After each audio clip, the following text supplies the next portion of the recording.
In the quiet nights when the wind slips past the window and every sound fades into the dark, we begin to realize that humanity has lost its most precious gift. The gift of love, not the fragile kind born from fleeting promises, but the ancient light that once warmed our ancestors through their darkest hours. Without it, every virtue becomes a grand feast, without salt beautiful to the eye, yet bitter on the tongue. And in a world where hearts grow cautious and wounded, SEDRACH's timeless question returns, whispering to each of us whether love still has a path back into human life. If you wish to follow the hidden mysteries he is about to unveil, let your touch linger on the like button and subscribe, so this story does not vanish into the shadows. Because perhaps just one breath from now, the answer you have been searching for will begin to reveal itself. There are moments when a person looks up at the sky and senses that somewhere beyond the clouds, someone is quietly calling their name. SEDRACH felt it too one night that seemed peaceful yet carried an unseen trembling. He heard a voice soft as a breeze yet echoing like thunder within his chest. It did not command nor threaten. It simply invited him into a journey few souls would ever dare to take. Then an angel appeared, wings glowing like a new moon, touching SEDRACH's shoulder and saying, "You have longed to speak with the Most High, then come with me." As his feet left the ground, the human heart within him shook with fear, wonder, and the knowing that his life would never again return to what it had been. The angel carried him beyond the darkness and up to the third heaven, where every word becomes light and where the hidden mysteries of God were waiting for SEDRACH to open the very first door. When SEDRACH stepped into the third heaven, he did not fall to his knees, as countless souls might have done. Instead, he stood still for a long moment, as if gathering the courage of an entire lifetime within his chest. Before him, the light of the Most High glowed gently yet carried a power that made his heart tremble. And then, like a voice buried beneath generations of silent suffering, SEDRACH asked the question countless people on earth had whispered. In the dark, Lord, why did you create humanity with pure and loving hands, only to let them endure pain, loss, and punishment? He spoke without anger, only with the ache of someone who had seen too many lives wither, too many fates born into hardship, only to fade without a trace. SEDRACH continued, "If all good things on earth were made for us, why are the frightening things the ones to find us first?" His words echoed not as the thought of one man, but as the trembling pulse of all humanity, of those who lie awake at night wondering why sorrow seems to flow endlessly through their days. In that moment the heavens grew still, as if all creation paused to hear what answer the Creator would give to this brave and deeply human question. In response to a question heavy as the sigh of all humanity, the Most High did not grow angry. He simply spoke in a calm voice like an ancient river, saying that mankind was created pure as the first morning light, yet they themselves stepped away from that brightness. He said, "I placed every good thing beneath their feet, from fertile land to gentle creatures, yet a single whisper from the shadows was enough to shake their hearts." SEDRACH fell silent, for he understood that sin does not appear from nothing. It begins the moment a person turns away from what is right even slightly, and that small turning grows like a crack spreading across stone. God said, "I did not create sin. I only gave them freedom, and that freedom is both a gift and a burden." Hearing this, SEDRACH lowered his head, knowing that the story of the fall did not belong only to the beginning of time, but continues to unfold quietly in every human heart living on earth today. After hearing about the origin of the fall, SEDRACH did not stop. Standing in the gentle glow around him, he raised the question that would make even the heavens tremble if spoken by a mortal. "Lord, if you truly love humanity, Why did you not destroy the devil from the beginning, so that it would never have the chance to plant its darkness into our fragile hearts?" His words rose like the burning breath of generations weary from fighting temptations they could not see the shape of. SEDRACH continued, "Humankind is small like grains of sand, while the devil moves like poisonous smoke slipping into every crack of the soul. So, why do you allow such an uneven battle to exist?" He did not accuse. He spoke with compassion for all who had fallen again and again because of a whisper from the shadows.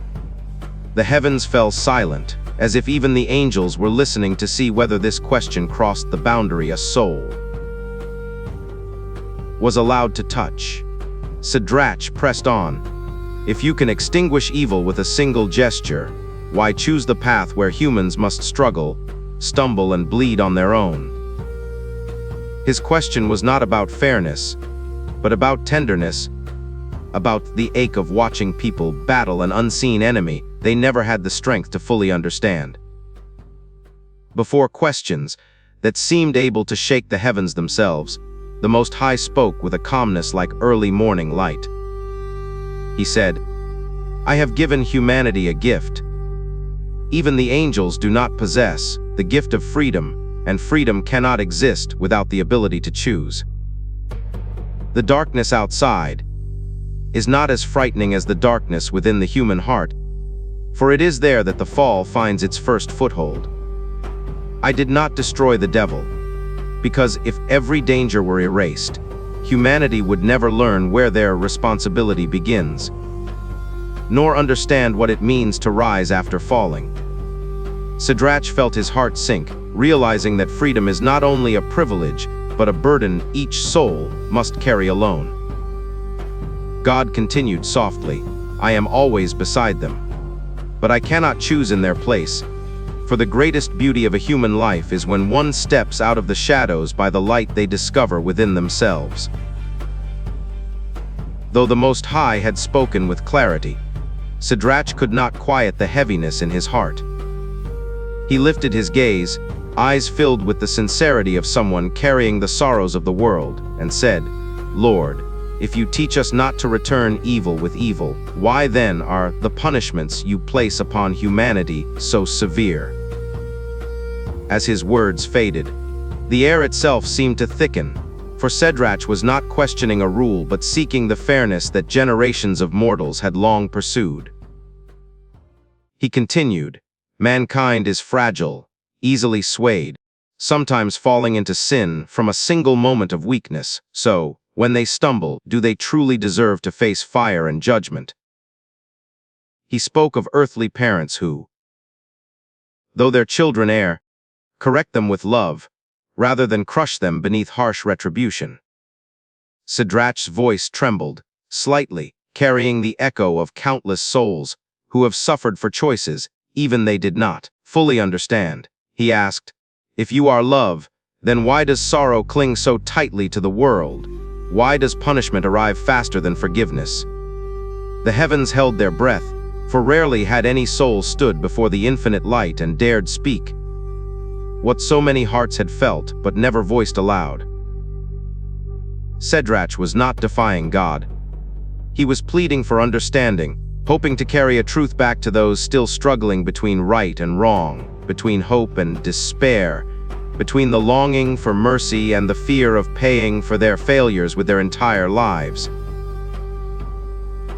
After SEDRACH's heartfelt questions, the Most High did not rebuke him nor fall silent. He simply asked in a voice gentle, yet deep enough to reach the bottom of a soul. He said, "SEDRACH, do you know how many people have been born and departed this world since creation began? Can you count how many raindrops have fallen upon the earth? How many leaves have blossomed, then faded? How many waves have risen and dissolved back into the shore?" SEDRACH remained quiet, for he knew he was standing before a wisdom far beyond anything the human mind could measure. God continued, "If you cannot grasp even the smallest workings within my creation, how then can you demand that I explain the entirety of justice in heaven and on earth?" These words were not a burden, but a mirror placed before the mind, and through it, SEDRACH saw clearly the limits of human understanding and the immeasurable weight borne by the one who knows all things. After speaking of the limits of human understanding, the Most High looked upon SEDRACH with an expression both stern and tender, then softly declared, "The time has come for you to return to where you belong." As his words settled into the air, his son appeared, surrounded by a light gentle as the first breath of dawn. Approaching SEDRACH, he said, "Give me the soul that the Father placed within you, from the moment you rested in your mother's womb." SEDRACH trembled, as the instinctive fear of all mortal beings rose within him like a sudden flood. He whispered, "How will my soul be taken?" And the Son of God replied, "Your soul dwells between your heart and your breath, and when it is drawn out, your body will remember life and death at the same time." In that moment, SEDRACH felt the weight of every breath he had ever taken, and he understood that even while standing in the heights of heaven, he was still just a human, preparing to face the final truth of his existence. When SEDRACH learned that his soul was about to be separated from his body, a tightness rose in his chest as if his entire life had folded into a single breath. He looked down at his hands, the same hands that had tilled the soil, cradled loved ones, and trembled through storms both within and beyond the heart. He whispered, as though delivering a eulogy for himself, "Oh, hands that built homes and gathered grain for my family, soon you will lie still beneath the quiet earth." Then he gazed at his feet, the feet that had carried him across weary fields and into radiant temples during festive seasons, the feet that ached yet continued to move because there was always a promise within him, urging one more step. SEDRACH said, "Sleepy. "O faithful feet, you endured more than my heart ever could, and now you will rest, no longer wandering the world." He touched his face, a face that once laughed with the innocence of childhood, later etched with lines of sorrow and hope, a face that bowed in regret and lifted itself again in moments of faith. A gentle wind from the heights brushed against him like the final caress of a mother smoothing her child's hair, and his voice shook. "O beloved body, you carried me through every mistake, every dream, every wound I gave myself. You walked with me through long, weary days, and through nights I spent awake in silence. Only now, at the edge of parting, do I see how fragile and beautiful you have always been." SEDRACH bowed his head, tears falling onto his own hands, and he whispered, "Rest now, for you have lived a full life, scarred yet steadfast, and never once abandoned me." In that moment, heaven and earth seemed to pause, for the farewell of a soul to its own body is one of the most sacred and deeply human acts witnessed by all who listen. As the moment of parting drew near, SEDRACH no longer asked anything for himself. His heart turned toward humanity, still struggling and stumbling across the earth below. He lifted his eyes and asked with a trembling voice, "Lord, if a person lives a life full of mistakes but repents at the very end, will you forgive them?" The Most High replied, "If they repent for 3 years, I shall erase all their sins." SEDRACH shook his head, his eyes heavy with the sorrow of a late afternoon sky. "Lord, 3 years is too long. Death can come like a sudden breeze, and they may have no time left to return." God answered, "Then 1 year." SEDRACH bowed again, his voice breaking with compassion for the fragile hearts of people. "Lord, 1 year can feel like a lifetime, for some only understand the value of their days, when those days are almost gone." Heaven grew still. Then the Creator spoke, "If they repent for 40 days, I will forgive them." SEDRACH closed his eyes, and in his mind rose images of humble homes, weary fathers, thin mothers, and the dim eyes of those worn down by hardship. He whispered, 40 days is merciful, but will they always have even 40 days to begin anew?" God looked at SEDRACH for a long, quiet moment, as if seeing a heart that loved humanity more than itself. Then he said, "SEDRACH, your compassion has reached the heights of heaven, so I will lessen it again. If they repent for only 20 days, I will open my arms and forgive." Hearing this, SEDRACH wept like a child, realizing he was pleading, not only for those still living, but for souls who never had enough time to learn the ways of life before being asked to pay its price. And in that sacred space above the world, the cry of one humble man touched the heart of the Creator, bringing mercy closer to humanity than it had ever been.